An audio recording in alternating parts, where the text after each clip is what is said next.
Hi, I'm Isaac, an industrial designer at Emily Carr University, and this video is my grad project, or at least what remains of it because it got cut short.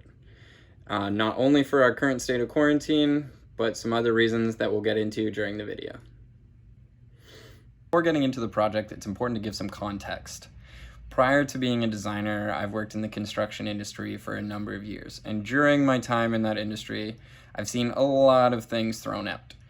And actually, the construction industry makes up 23% of all waste in landfill, which makes it the single largest contributing industry to the actual landfills themselves. The crazy part is that a lot of these materials are still good, they just need a lot of work to clean up and still be usable. So the point of this project is taking these materials and trying to recreate value from them.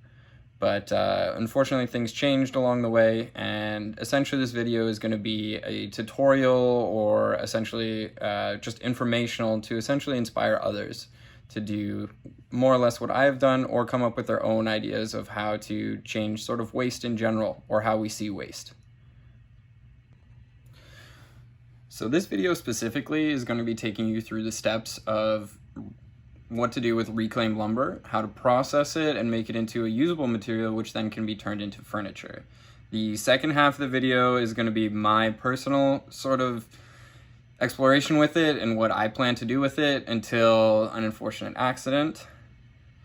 But yet, maybe it'll inspire you to do something yourself. So first things first is you need to acquire yourself some lumber. I got mine from a renovation project where the roof burned off, and lucky for me, there was a ton of very valuable lumber just getting thrown away. So once you have your lumber collected and in a place where you can store it, the first thing you need to do is to take the nails out as quickly as possible. It's preferable if it's wet. Now, I got super lucky in the lumber I found is actually old growth Douglas fir from probably 300 or so years ago. What you see on the right is new growth, what would be in stores now. Now that you've removed all the nails, the next step you need to take is to sand off all the paint, grime, and just general aggregate.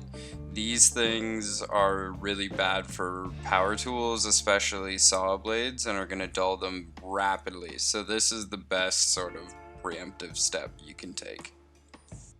Now that I sanded off all that surface gunk, it's made visible a few nails that I missed. The next steps would be to cut these out or go over it with a magnet meticulously and rip as much out as possible. If you hit a nail with a saw blade, that's detrimental. So I want to apologize. I lost the video footage when I updated my phone of me using a magnet to find those last nails and cut them out on the chop saw. So what you're seeing in this video footage is the next step, where I'm taking the now completely clean boards of nails and trying to find the flattest two edges to create a right angle, which then we can move to the planer. Now this is by far the most repetitive, but my favorite part of the entire process. After joining, sending it through the planer where the machine takes off micro layers of the surface, you can really see the beauty of the wood underneath all that crap, and you can start to see the efforts of your labor, finally. Ooh baby, how beautiful is that? Now on the left is before planing, just sanding, and on the right is completely planed, squared, and ready to be made into furniture or whatever you would like. Now the remainder of this video is what I was trying to make with this now usable reclaimed lumber. My plan was to create seating with sculptural-like aesthetics that give subtle nods to the history of the West Coast old-growth Douglas firs. you see here is a prototype from last semester, which I had wild ambitions for, but sadly just ended up looking like a toilet. But if you're curious how I made it, I cut it at 7.5 degrees and barrel banded it together with ratchet straps. But now it's going to be my legs, because the whole purpose is to create something from waste. So I started by trying to cut it up with a skill saw, but the blade wasn't long enough, so I had to get a little creative, but it didn't really work out.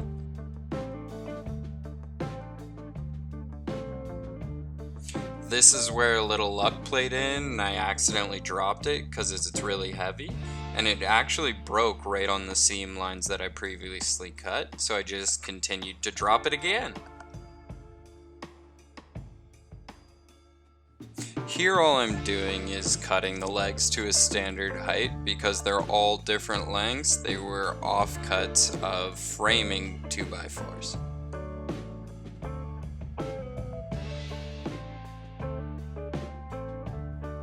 Now that I have roughly 2 uniform legs, I'm creating a roadmap or a set of guidelines of the deepest and shallowest spots I want to take away to create those fluted legs that you saw in those CAD drawings I made earlier.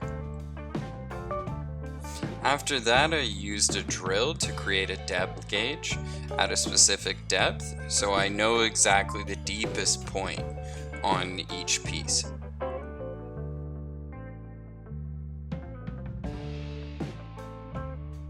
So what you see here is kind of the last steps I took on my grad project before everything went sideways. All I'm doing is using a heavy-duty cupped disc and just grinding layers away. It takes out massive chunks of wood. It's very aggressive, very abrasive, and dangerous. I especially want to stress on the danger factor of this because unfortunately the worst of the worst happened, and if you're squeamish, I please ask you to fast forward this part. But shortly after this footage, my hand got caught in the grinder. As you can see, not great. I lost 50% of the bone in the middle joint of my pinky and 80% of the tendon that controls the opening of the finger. So I've had 3 surgeries and metal installed in it. This is exactly 1 week after surgery on installing those pins on my pinky. It's healing really well, except for exactly where the grinder hit is still really raw, but everywhere else is relatively okay. Super itchy in those spots, like right there on the knuckle and right here at the tip of my pinky or under pad. But other than that, it's looking good. So the big question is what now? With the mangled digit and the overarching pandemic we're experiencing right now during the healing process, my grad project has just been an exploration in temporary seating because I haven't been able to do any actual physical work with my left hand.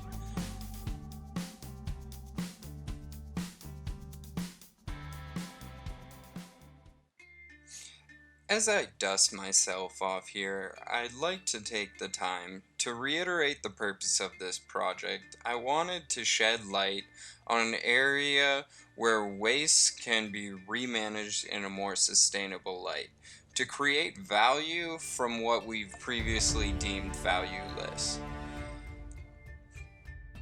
Now, I have every intention of continuing this project after my hands healed and after this quarantine's been lifted on the world, but for the time being, I'd like to say thank you for watching. I hope this video was informative, and I hope it was inspiring, not to just continue within the construction industry, but to go out and find other areas that need better waste management for a more sustainable future for all of us.